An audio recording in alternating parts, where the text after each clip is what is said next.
Aujourd'hui, montage de boîte AM6, donc de A à Z. Donc pour cette vidéo, ça va être une boîte 3 rondelles. Je vais vous montrer comment différencier une 3 rondelles et une 5 rondelles. Donc c'est très simple, sans démonter la boîte, juste en voyant de l'extérieur. Vous voyez l'arbre secondaire. Sur la boîte à 3 rondelles, on voit que c'est un gros trou. Et sur la boîte à 5 rondelles, on voit que c'est un petit trou.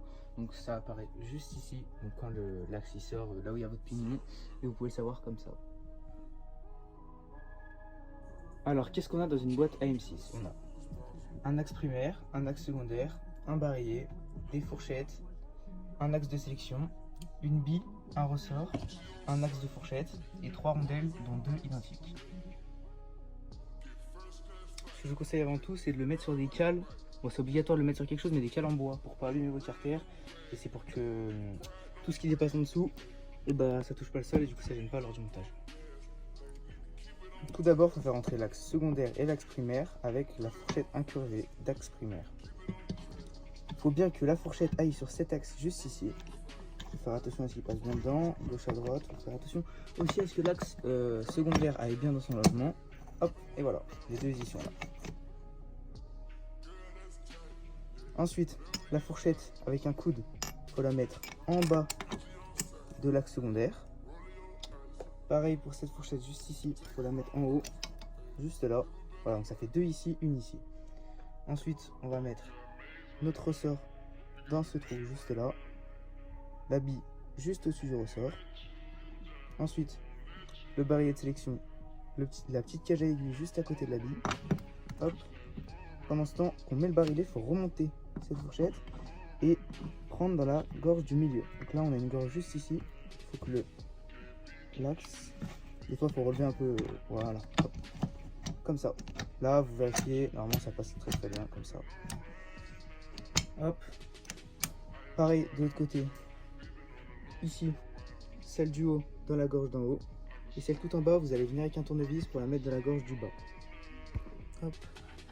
Vous prenez là-bas, hop, ça va y aller tout seul. Ensuite il faut juste mettre cet axe. Donc il faut qu'il passe dans les deux, il faut appuyer un peu, il faut sentir le clips. Donc là il est censé vous rester l'axe de sélection et les 3 rondelles.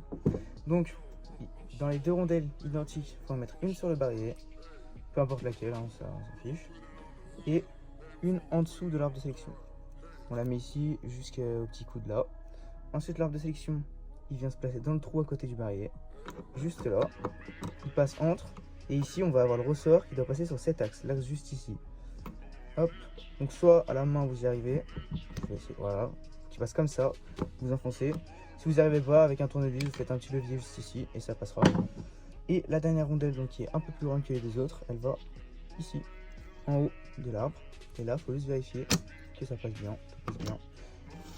Là, bon, elle fait un peu bizarre parce que j'ai pas nettoyé mes roulements, mais soit elle est complètement libre comme ça.